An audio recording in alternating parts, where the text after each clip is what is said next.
Assalamualaikum warahmatullahi wabarakatuh.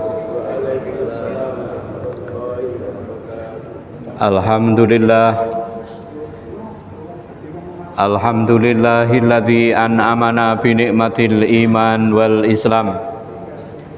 Ashhadu an la ilaha illallah wahdahu la syarikalah wa ashhadu anna Muhammadan abduhu wa rasuluhu alladzi la nabiyya ba'dah.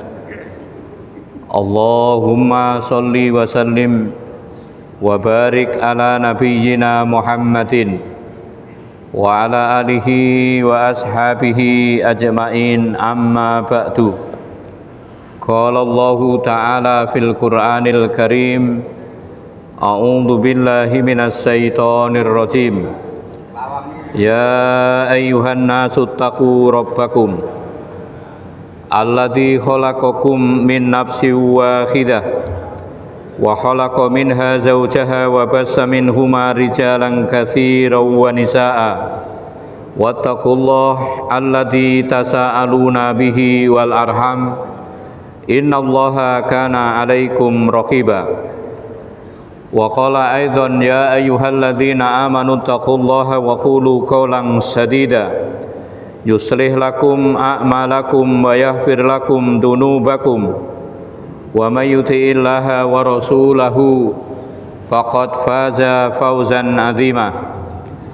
Wa qala aidan ya ayyuhalladzina amanu isbiru wa sabiru wa rabitu wattaqullaha la'allakum tuflihun. Wa qala Rasulullah sallallahu alaihi wasallam ittaqillaha haitsuma kunta wa atbi'i sayyi'atal hasanata tamhuha wa khaliqin nasa bi khuluqin hasanin. Al hadis au kama qol. Ma'asyiral muslimin, ibu-ibu, bapak-bapak, hadirin wal hadirat, jamaah rutin Masjid Al-Ikhlas yang berbahagia. Alhamdulillah, sampai detik ini Allah masih memberikan nikmat kepada kita. Nikmat yang berupa kesehatan, nikmat yang berupa kesempatan, lebih-lebih nikmat yang berupa iman, sehingga kita bisa hadir, kita bisa bertemu di masjid ini dalam rangka untuk melakukan sholat maghrib berjamaah, dalam rangka untuk thalabul ilmi, dalam rangka untuk melakukan sholat isya berjamaah. Harapan kita mudah-mudahan seluruh amaliyah kita diridhoi oleh Allah subhanahu wa ta'ala. Amin, amin, Allahumma amin. Yang kedua, sholawat dan salam mudah-mudahan tetap diberikan kepada junjungan kita Rasulullah Muhammad sallallahu alaihi wasallam.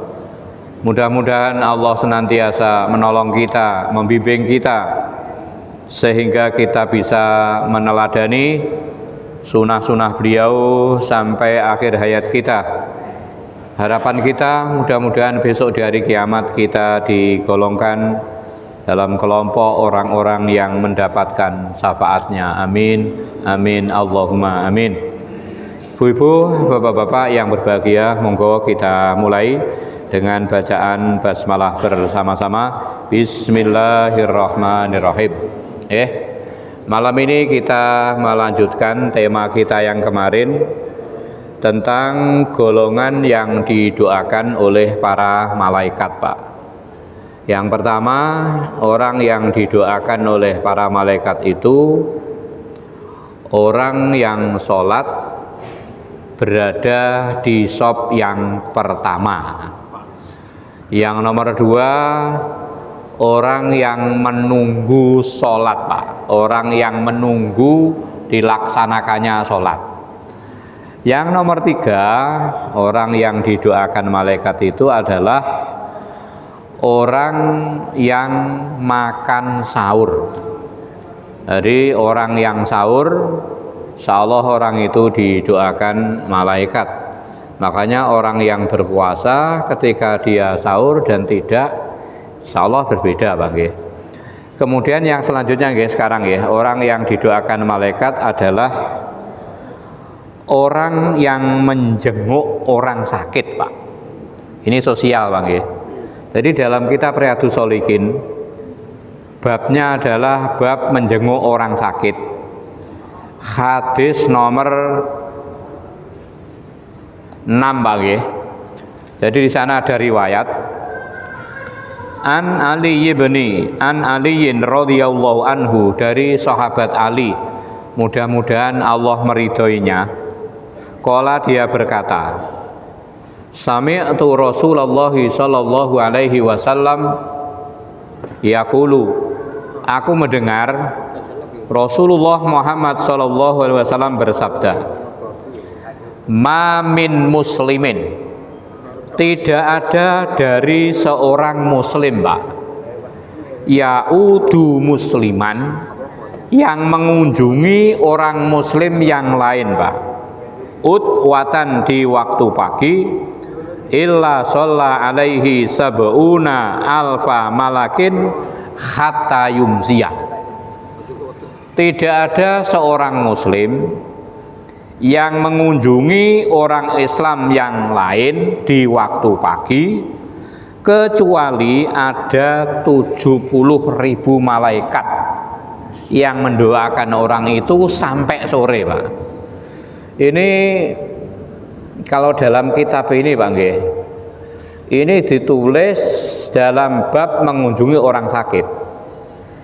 Tapi insya Allah ini juga bisa bermakna orang yang silaturahim, Pak. Jadi orang yang napa nggih, orang Islam yang mengunjungi orang Islam yang lain, karena di sini tidak ada kata-kata sakit, Pak. Jadi orang Islam yang mendatangi orang Islam yang lain di waktu pagi, maka orang itu akan didoakan oleh 70.000 malaikat sampai sore, Pak. Wa in adahu asiyatan, dan jika orang itu mengunjunginya di waktu sore, illa shalla alaihi sab'una alfa malakin hatta yusbiha, apabila orang itu mengunjunginya di waktu sore, Pak, maka 70.000 malaikat itu mendoakan orang tersebut sampai pagi. Wa kana lahu kharifun fil jannah, dan orang itu napa mempunyai tempat di surga. Ini pentingnya napa nggih? Jadi pentingnya ibadah sosial. Saya sering matur, seingat saya, Islam itu kan terdiri dari 3 faktor, Pak. Yang pertama akidah, keyakinan, keimanan. Iman itu harus ada buktinya.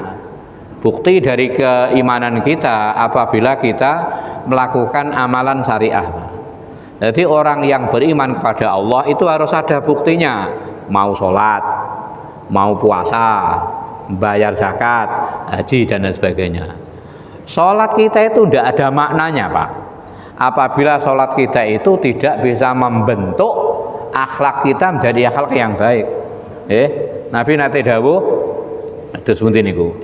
Jadi barang siapa yang melakukan sholat,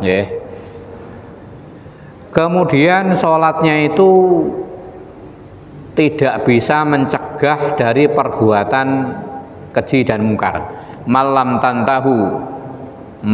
tantahu sholatahu anil fahsya'i wal munkar fala sholata lahu.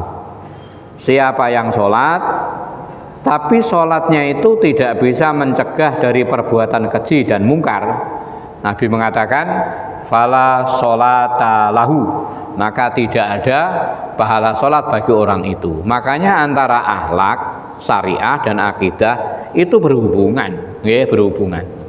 Jadi insya Allah diantara apa wujud atau pengamalan dari sholat kita, apabila kita itu peduli sosial, Pak, peduli kepada orang lain.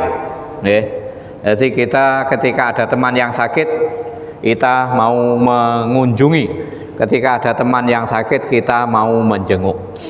Tidak ada seorang muslim yang mengunjungi orang muslim yang lain yang sedang sakit di waktu pagi, kecuali ada 70.000 malaikat yang mendoakan orang itu sampai sore.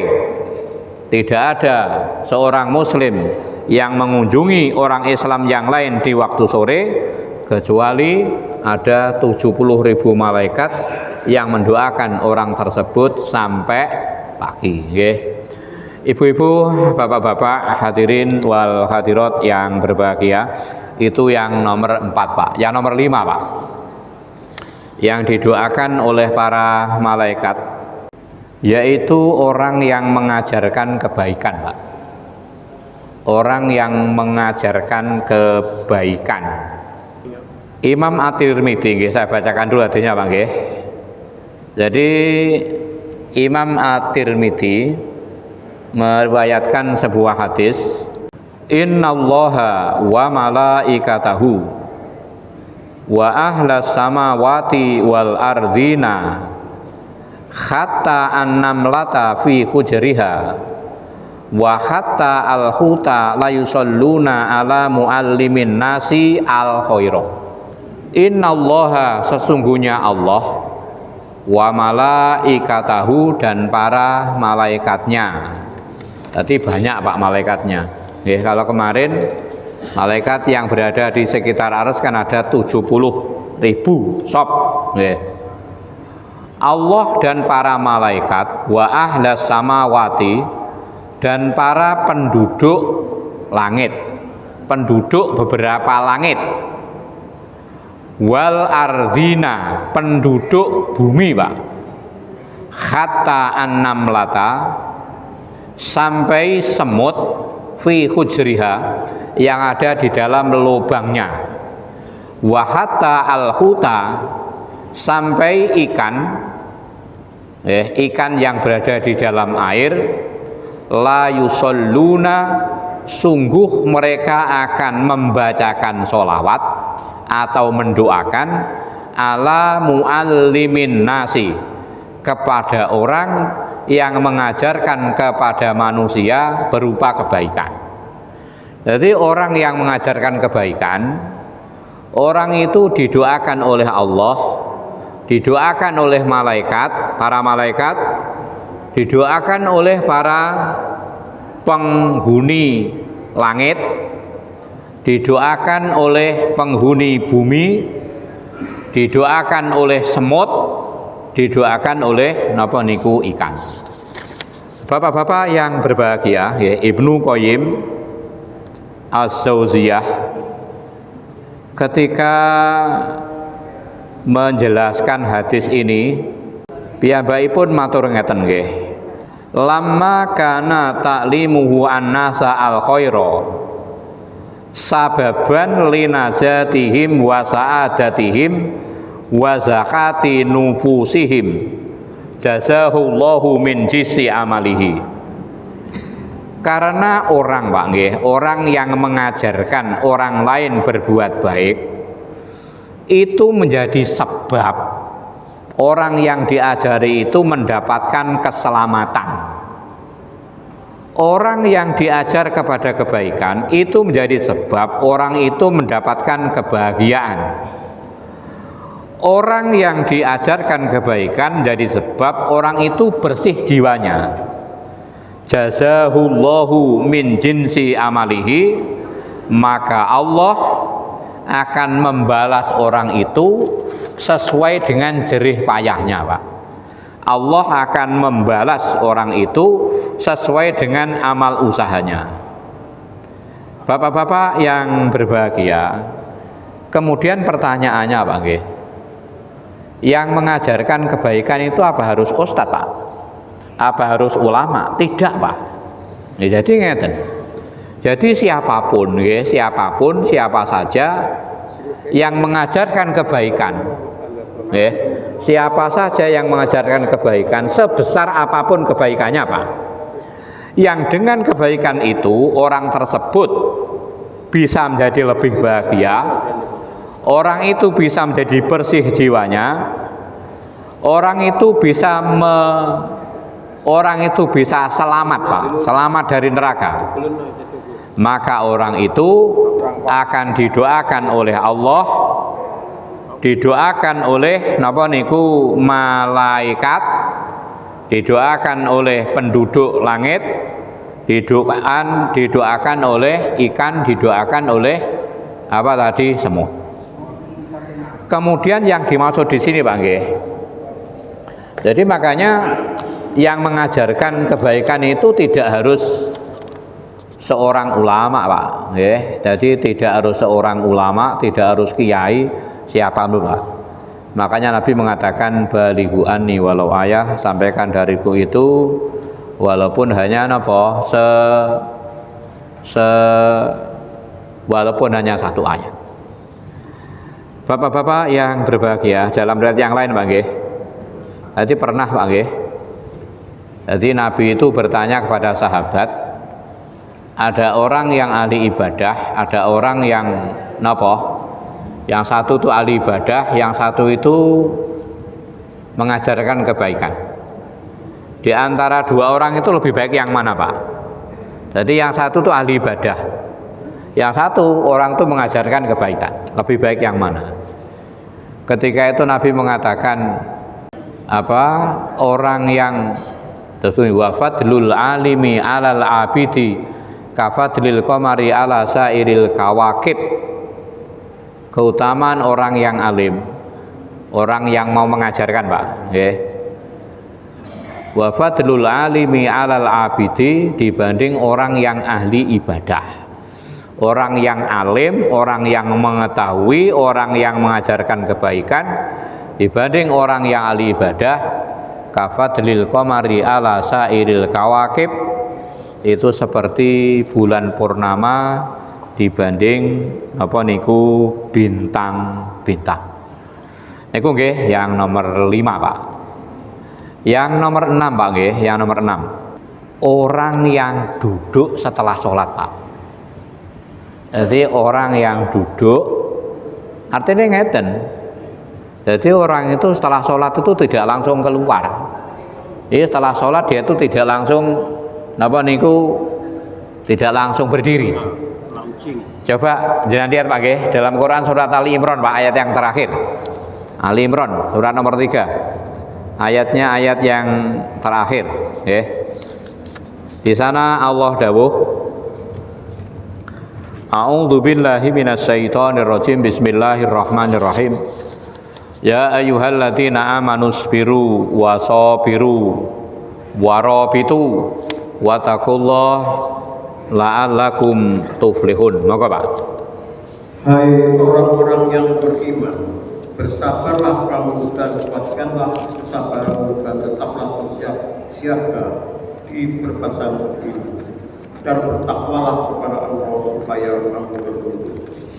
Ya ayyuhalladzina amanu, wahai orang-orang yang beriman, isbiru, bersabarlah, wasobiru, dan jagalah atau kuatkan kesabaranmu. Terus nanti wow, isbiru, wasobiru, warobitu, dan bersiap siagalah, wattaqullah, dan bertakwalah kepada Allah, la'allakum tuflihun, supaya kalian itu termasuk dalam golongan orang-orang yang sukses. Kata Ar-Rabit, Pak nggih. Jadi Imam Ibnu Katsir ketika menjelaskan ayat ini, beliau menyisipkan sebuah riwayat di mana Rasulullah Muhammad SAW itu pernah bertanya kepada para sahabat. Ketika itu Nabi mengatakan, ala adullukum ala ma yamhullahu bihil khotoya wa yarfa'u bihid darajat. Maukah kalian aku beritahu tentang perbuatan-perbuatan yang bisa menghilangkan dosa. Artinya kalau kita melakukan perbuatan itu, insya Allah dosa kita hilang. wa yarfa'u bihi darajat, Allah akan mengangkat derajat kita. Itu kalau dalam kitab tafsir dikatakan yang dimaksud diangkat derajatnya itu dimasukkan surga. Maukah kalian aku beritahu perbuatan yang bisa menyebabkan dosa kalian diampuni dan kalian dimasukkan ke dalam surga? Qalu bala ya Rasulullah. Ketika itu para sahabat mengatakan, nggih ya Rasul, saya mau. Kemudian Nabi mengatakan, yang pertama isbahul wudu alal makarih. Orang yang menyempurnakan wudu, Pak. Jadi orang yang menyempurnakan wudu utamanya di waktu-waktu yang ia enggak suka. Contoh, Pak, contoh nggih. Ketika cuaca sangat dingin, Pak. Pas adem diding lho, Pak. Orang wudu itu kan kasarnya kan pokok sah enten mawon nggih. Tapi orang itu mau menyempurnakan, itu bisa menjadi penyebab dosanya diampuni dan dia masuk ke dalam surga. Yang nomor dua, nggih, Nabi mengatakan apa? Waktu menyempurnakan apa maksudnya? Artinya ngeten, nggih. Jadi ketika dia wudhu itu, wudhunya memang dikerjakan dengan sempurna. Taruhlah dia itu membasuh tangan sampai ke siku, dan wudhunya itu dibasuh sebanyak 3 kali. Misalnya orang membasuh tangan 1 kali itu sah, betul Pak? Kan sah, nggih. Orang membasuh wajah 1 kali itu sah, Pak. Nggih, basuh wajah 1 kali, tangan 1 kali itu sah. Tapi kurang sempurna. Nggih. Makanya yang dimaksud di menyempurnakan wudhu itu, wudhunya dikerjakan dengan sempurna dan hitungannya genap. Taruhlah kita basuh tangan ya 3 kali, basuh kaki ya 3 kali, basuh wajah ya 3 kali. Nggih. Nggih. Yang nomor 2 nggih menika kasrotul khuto ilal masjid. Orang yang napa? Orang yang banyak-banyak berjalan menuju ke masjid. Itu yang nomor 2. Nomor 3, wa inghtidaru shalah ba'da shalah, orang yang menunggu antara sholat satu dengan sholat yang lain. Wa dzalika arribat. Itu loh Pak yang namanya siap siaga. Jadi yang dimaksud dengan siap siaga dalam ayat itu adalah orang yang menunggu antara sholat yang satu dengan sholat yang lain. Taruhlah kita sholat isya, kesuwen Pak Laisa Pak.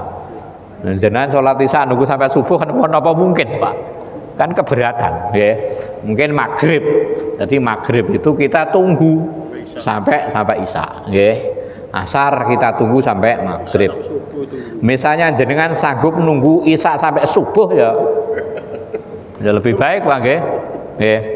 Bapak-bapak yang berbahagia, nggih. Jadi Nabi itu pernah ditanya. Ini kaitannya orang yang berjalan ke masjid, Pak, nggih. Ya Muhammad, hal tadri fima yahtasimu al malaul a'la. Muhammad, kamu apa tahu masalah apa yang diperdebatkan oleh para malaikat yang berada di langit, Pak? Jadi para malaikat itu pernah berdebat. Muhammad, kamu apa tahu masalah apa kira-kira yang diperdebatkan oleh malaikat yang berada di langit? Qultu na'am. Nabi mengatakan, iya, saya tahu. Qala fil kafarat. Para malaikat itu berdebat tentang kafarat, Pak. Kafarat itu artinya apa, Pak? Penebus dosa, Pak. Jadi para malaikat berdebat tentang kafarat. Wal kafaratu, Nabi kemudian mengatakan, yang bisa menghilangkan dosa, al maksu fil masajidi ba'das sholawati. Yang pertama nih Pak, orang yang tinggal di masjid ba'das sholawati, setelah orang itu melakukan sholat. Makanya memang betul Pak, nggih, ada sholat-sholat sunnah itu yang memang sebaiknya dikerjakan di rumah. Misalnya ba'diyah maghrib, jadi ba'diyah isya itu memang ada keterangan 2 sholat itu mestinya dikerjakan di rumah. Tapi walaupun dua sholat itu sebaiknya dikerjakan di rumah, tidak berarti tidak boleh dikerjakan di masjid. Atau mungkin jadi ada kaidah, ada aturan, ada tata cara di mana ketika kita setelah sholat itu jangan langsung berdiri, Pak. Makanya dalam Quran dalam Quran surat Ali An-Nisa ayat 101 kalau tidak salah, wa idza qadaytumus sholata fadhkurullaha qiyaman wa qu'udan wa idat ma'nantum fa aqimus sholah inna sholata kanat 'alal mu'minina kitaban mawquta. Surat An-Nisa, Pak nggih. 103, Pak. Monggo lihat. Maka apabila kamu telah menyelesaikan sholat, maka ingatlah Allah dalam keadaan berdiri, dalam keadaan duduk, dalam keadaan berbaring. Jadi makna ayat ini, Pak, secara zahir, Pak, orang itu tidak boleh, Pak, menyambung antara sholat yang satu dengan sholat yang lain. Artinya ngeten, kita itu misalnya kita sudah melakukan sholat wajib, jangan langsung melakukan sholat sunnah, Pak. Harus ada jeda. Misalnya jenengan kita itu sholat wajib, setelah sholat wajib langsung sholat sunnah, menggeh betul, Pak. Itu kalau sholat wajibnya itu dikerjakan dalam durasi yang lama, gua yakin jenengan keberatan itu. Atau ngeten, kenapa antara sholat yang satu dengan sholat yang lain itu tidak boleh disambung? Itu supaya ketika kita mengerjakannya itu bisa betul-betul nyantai, Pak. Gitu. Jadi misalnya jenengan, makanya ngeten, sholat itu jangan dianggap beban, Pak. Kadang kita akan berpikir ndang sholat, ndang wis, ngoten, Pak. Artinya kalau kita sudah sholat, kewajiban sudah gugur, berarti sholat itu dianggap beban, Pak. Makanya sholat itu jangan dianggap beban. Jadi ketika kita sudah melakukan sholat wajib, Nabi mengatakan berdoalah kepada Allah baik dalam keadaan dalam keadaan duduk, dalam keadaan berdiri, dalam keadaan duduk, dalam keadaan berbaring. Atau ada yang mengatakan ayat ini, Bang, jadi ayat ini memerintahkan kepada kita itu setiap setelah sholat kita diperintahkan untuk berzikir, Pak. Pun keliru, Bang. Jadi kalau setelah sholat kita itu utamanya diperintahkan berzikir. Jadi doanya itu di dalam sholat. Orang berdoa di dalam sholat dan setelah sholat itu beda loh, Pak. Beda. Jadi kita yang sangat dianjurkan setelah sholat itu berzikir. Kita berdoanya utamanya di dalam sholat. Ada seorang sahabat yang namanya Abu Mamah itu pernah bertanya ngeten, ya Rasulullah, ayu doa asma, ya Rasul, doa yang didengarkan oleh Allah, doa yang dikabulkan oleh Allah itu kapan? Ketika itu Nabi mengatakan fi jawfil lailil akhir, yang pertama doa yang dipanjatkan di sepertiga malam yang akhir. Itu yang pertama, yang paling baik. Yang nomor dua, wa duburi kulli sholatil maktubah, doa yang dibaca di setiap akhir sholat wajib. Ini kalau dalam kitab fikih sunnah diterangkan, jadi yang dimaksud doa di penghujung sholat itu adalah doa yang dibaca setelah tahiyat sebelum salam. Jadi setelah tahiyat sebelum salam, jenengan setelah tahiyat jangan langsung salam, Pak.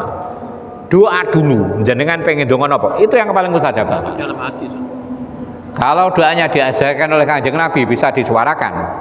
Memang ada dua, Pak, ada dua pengertian. Jadi yang makbul itu ada yang mengatakan ketika sujud, alasannya aqrabu ma yakunul abdu min rabbihi wa huwa sajidun, sedekat-dekatnya manusia dengan Allah ketika dia sujud. Ada yang mengatakan begitu. Ada yang mengatakan, jadi ingat, Pak, sujud dalam ayat hadis itu maksudnya bukan sujud niku, sujud maksudnya sholat. Jadi sujud itu maksudnya sholat itu nama lainnya kan sujud. Tapi ada yang mengartikannya dimaksud sujud ya sujud. Makanya tidak ada, Pak, kata-kata sujud terakhir itu tidak ada. Jadi sedekat-dekatnya manusia dengan Allah itu ketika sujud itu secara umum. Cuma orang banyak melaksanakannya di saat sujud yang terakhir yang mboten napa-napa, nggih. Dadi ngoten, Pak, nggih. Jadi napa wau kula malah hilang. apa? Jadi yang bisa jadi setelah kita melakukan sholat itu kita dianjurkan untuk napa wau? Berzikir Pak, berzikir. Pun bangsa teng Pak nggih sane boten lali kula nggih. Jadi yang menghilangkan dosa kita yang pertama adalah orang yang tinggal di masjid setelah melakukan sholat. Al maksu fil masajidi ba'da sholawati. Orang yang tinggal di masjid setelah orang itu melakukan sholat wajib. Yang nomor 2 Pak, wal masyu alal aqdam ilal jamaat. Yang nomor 2, orang yang jalan kaki ketika sholat jamaah. Angel Pak nih Bang. Orang yang jalan kaki ketika sholat jamaah. Yang nomor 3, wa isbahul wudu fil makarih. Orang yang menyempurnakan wudu. Hadis ini ditutup ngeten. Wa man fa'ala dzalika asa bi khairin wa mata bi khairin wa kana min khati'atihi kayaumin waladathu ummuhu. Orang yang tinggal di masjid setelah sholat Pak, orang yang sholat jamaah dengan jalan kaki, orang yang menyempurnakan wudu, kata Nabi, waman fa'ala dzalika, orang yang melakukan 3 perkara itu, asa bi khairin, orang itu hidupnya baik Pak.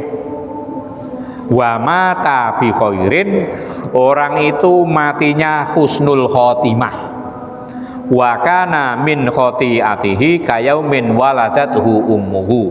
Orang itu dosanya hilang Pak, seperti ketika dia dilahirkan oleh ibunya. Jadi setelah sholat tinggal di masjid, kemudian apa wau? Sholat berjamaah berjalan ke masjid dengan berjalan kaki. Yang nomor 3, orang yang menyempurnakan wudu. Mungkin misalnya kita 5 waktu tidak bisa berjalan kaki Pak. Ya mungkin satu ketika Pak, satu ketika. Mungkin subuhnya nopo-nopo wonten nggih.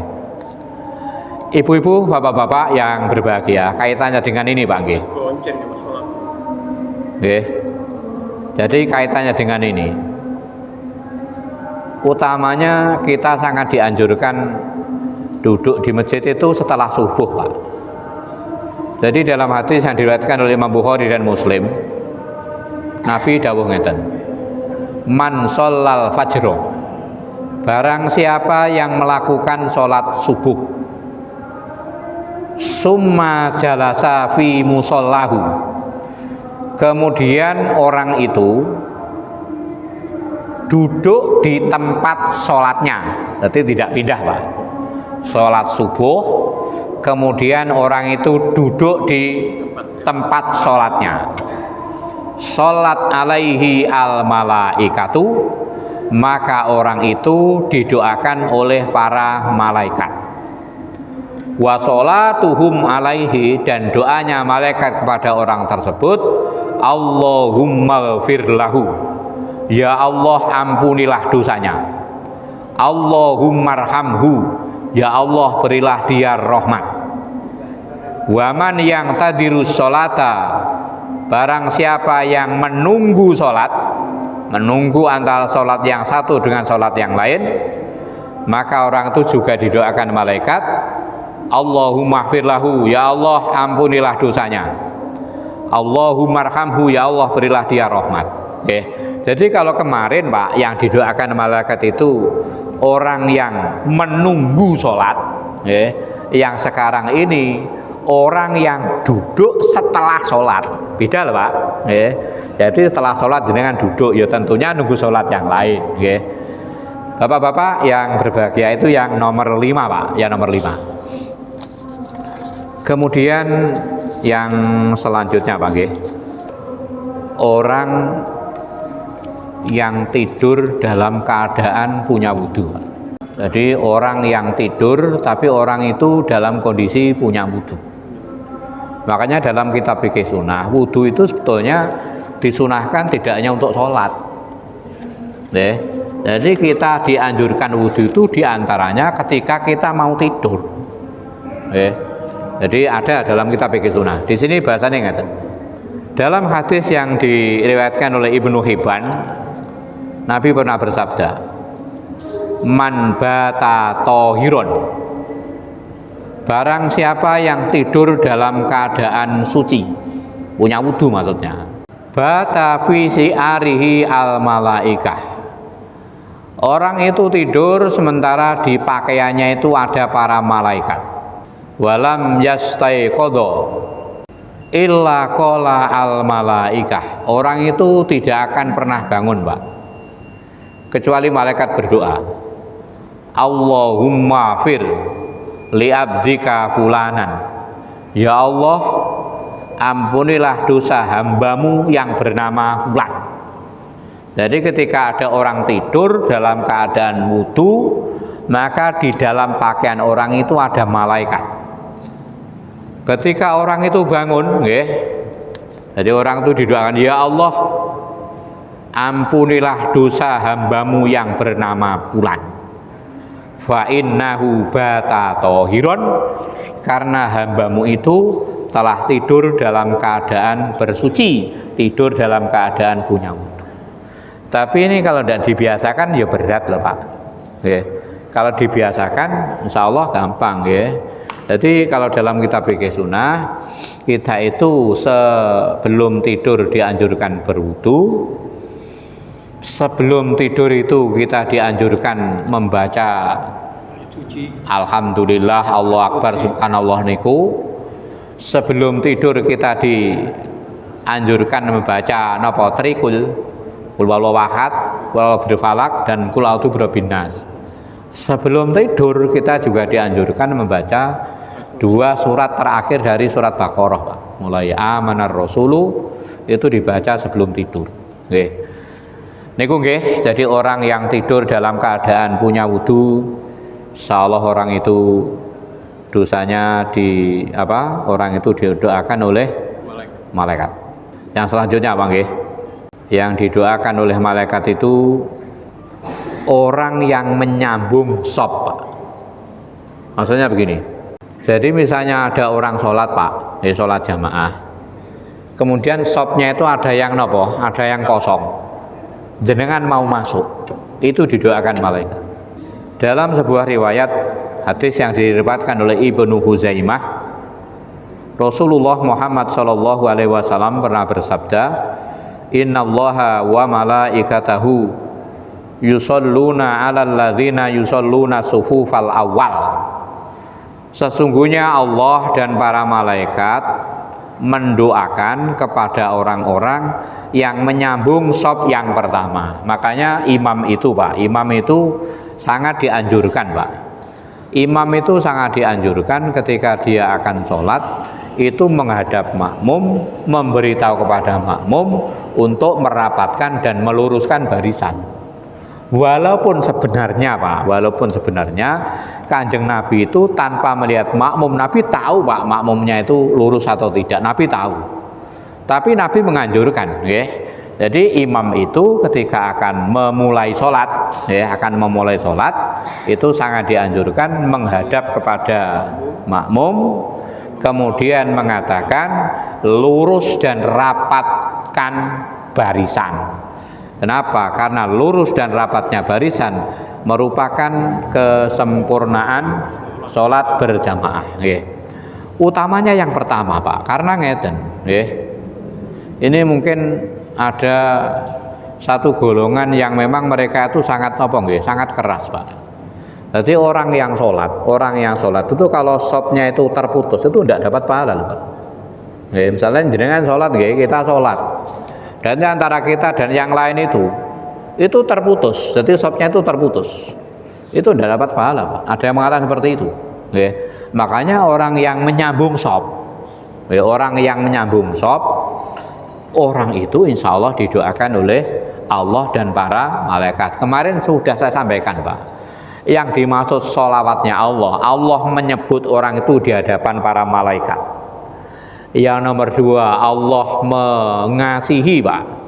Allah mengasihi kepada orang itu. Artinya ngeten, walaupun mungkin ibadah kita itu kurang sempurna, tapi karena Allah tuh kasihan kepada kita, ibadah kita tetap diterima. Yang nomor 3, yang dimaksud orang itu yang dimaksud dengan sholawat dari Allah, Allah akan mengampuni dosa orang tersebut, Pak. Ya, makanya ini kelihatannya sepele, Pak. Kelihatannya sepele. Kadang kita itu nopo nggih, sungkan atau apa. Ini kalau dalam kitab fikih itu sudah dikatakan, langkah yang paling baik adalah langkahnya seseorang untuk menuju shop yang kosong itu, Pak. Itu langkah yang paling utama. Jadi sebaik-baik langkah Allah adalah langkah seseorang untuk menuju shop yang masih kosong. Bapak-bapak yang berbahagia, itu Pak, insya Allah diantara golongan-golongan atau beberapa orang yang didoakan oleh napa niku Allah dan para malaikat. Yang pertama, orang yang sholat berada di shop yang pertama. Yang nomor dua, orang yang menunggu antara sholat yang satu dan sholat yang lain. Yang nomor tiga, orang yang makan sahur. Yang nomor empat, orang yang menjenguk orang yang sakit. Yang nomor lima, orang yang mengajarkan kebaikan. Yang nomor enam, orang yang orang yang tinggal di masjid setelah dia itu sholat. Yang ketujuh, orang yang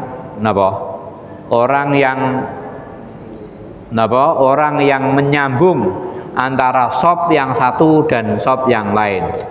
Yang terakhir Bang nggih menika orang yang mendoakan orang lain tanpa diketahui orang itu. Itu bahasanya doa bidohril hoib. Jadi makanya ngeten, kalau kita itu ingin doa kita itu dikabulkan, maka orang yang kita doakan tidak usah diberitahu, Pak. Kalian jenengan nggih, sampean tadi sudah tak doakan, malah mboten mandi, Pak. Nggih. Jadi kita kalau mendoakan orang lain itu jangan bukan pamrih, artinya orang itu jangan diberitahu. Itu bahasanya kalau kata Nabi itu katakan doa bidohril hoib. Orang yang mendoakan orang lain tanpa sepengetahuan orang itu, maka orang itu, jadi malaikat mengatakan, bagimu seperti yang kamu ucapkan. Jadi ketika mungkin kita mendoakan orang lain, hilang Pak artinya, kita mendoakan orang lain, maka malaikat mengatakan bagimu seperti napa yang kamu ucapkan. Bapak-bapak yang berbahagia, mungkin itu Pak yang bisa saya sampaikan pada malam ini. Jadi ada berapa? 8 Pak, insya Allah. Ada 8 golongan yang insya Allah akan didoakan oleh para malaikat. Insya Allah bagi kita yang paling gampang Pak, yang paling mudah ketika kita sholat, usahakan kita itu mencari shop yang pertama. Yang nomor dua, setelah kita sholat jangan langsung pulang. Jadi setelah kita sholat, kita duduk di masjid, kita berdoa, mungkin atau membaca Quran, monggo Pak, karena itu merupakan sarana penyebab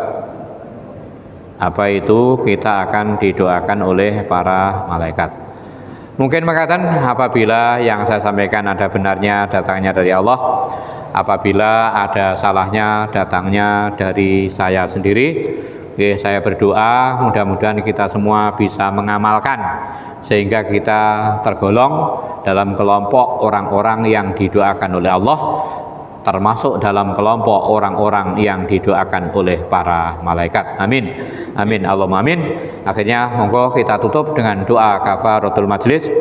Subhanakallahumma wa bihamdika asyhadu an la ilaha illa anta astaghfiruka wa atubu ilaik. Wal afu minkum wa akhiran. Assalamualaikum warahmatullahi wabarakatuh.